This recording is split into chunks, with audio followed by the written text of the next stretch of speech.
Welcome to Curated by Laura Poe. Today, we're going to talk about what to expect on a Virgin Voyages shore thing where we step back in time to medieval France and race our way through Monaco.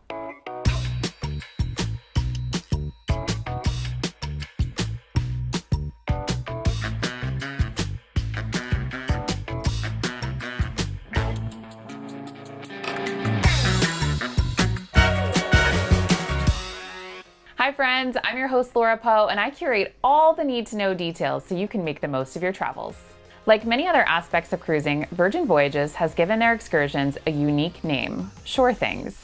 These organized day trips give sailors an opportunity to immerse themselves in their destination, but also to get to know a little bit more about the food, culture, and history, if you're interested in that sort of thing. For this shore thing, it's recommended to wear comfortable shoes, as there's quite a bit of walking uphill, uneven pavement, and standing at each stop.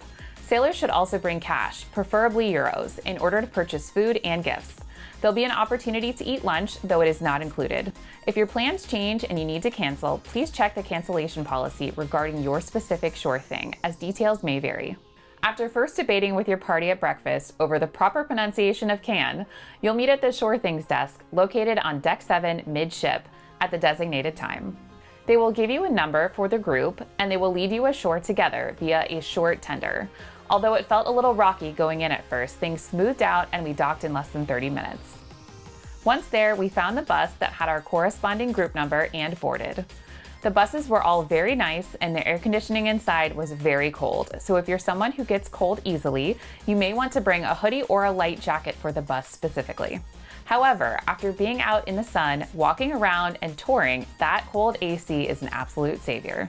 It's about a 1-hour drive to Nice, and our tour bus drove past the famous Promenade des Anglais, where we learned some interesting history about some of the hotels. We arrived at our first stop at the Cours Saleya, where we learned about some local history and how to spot a new historic building versus an authentic one, and also do some shopping at the flower market.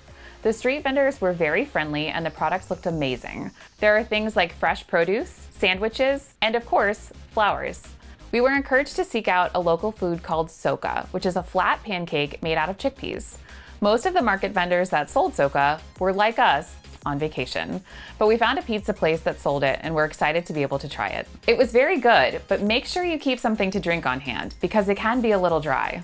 Pro tip, go ahead and find what you'd like to have for lunch in Nice before heading to the other stops. While there are restaurants in Éze and Monaco, there may not be a lot of time to have a formal sit-down meal depending on traffic. The good thing is Nice has so many food options, including restaurants and the flower market vendors, you're bound to find something great.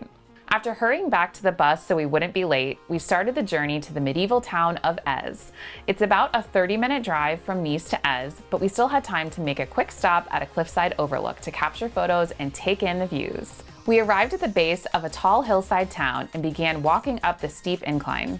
Éze has a very different feel than Nice, and the tour guide taught us a lot about the history of the buildings, how the town was strategically constructed, and how they defended themselves against attacks in the medieval times. Side note, our tour guide had a funny sense of humor and referred to her talking part of the tour as blah blah blah. She would say there'll be about 10 minutes of blah blah blah, then I'll let you walk around and explore on your own. After the blah blah blah, we were released to either continue up the hill to the famous hilltop gardens of Éze, or walk around the shops and stop somewhere to have the lunch that we bought in Nice. The gardens have a unique variety of plants that you might be surprised to find in France. We walked back down the long hill to the bus and were all too happy to get into that cold AC. It was a quick 30-minute drive to our next stop, Monaco. If you're interested in all the best Virgin Voyages tips, hit subscribe with that notification bell on. If you're looking for a tour of Monaco that focuses on the Formula One race or cars in general, this may not be the tour for you. There's a classic cars and Monte Carlo racing circuit shore thing available that may be better suited to those needs, but our tour was really focused on the history of Monaco. Our tour guide talked to us about the monarchy of Monaco as well as how the tax system works there. It was interesting to learn why Monaco has become one of the richest countries in the world. Did you know that Monaco was a country and not a city? I didn't. The city was bustling with tourists when we arrived, but when we ventured down one of the side streets looking for a cafe, it felt pretty empty. We were warned about how expensive everything would be in Monaco, and that we should avoid getting anything there. But the food and drink prices were no more than 10 to 15% increase from what we saw in other towns. The cliffside photo ops are incredible in Monaco. We were able to easily see where the grandstands are, as well as the large yachts still there a month after the race. We boarded the bus and the driver took us on the same track as the F1 drivers. That was a little slower. We made our way up the hill and back onto the road towards Cannes. After visiting 3 towns and doing a lot of walking, we didn't mind catching a little nap on the way back to the port. If you're interested in learning about the history of some of the French towns or one of the richest countries in the world, this tour is perfect for you. If you were hoping to visit Monte Carlo or have a James Bond type of experience going all in at one of the casinos, then it may be best to look for a different shore thing. There are shore things available that let you create your own itinerary for the day, so keep that in mind as you plan what you'd like to do in Cannes, Cannes, whatever you call it.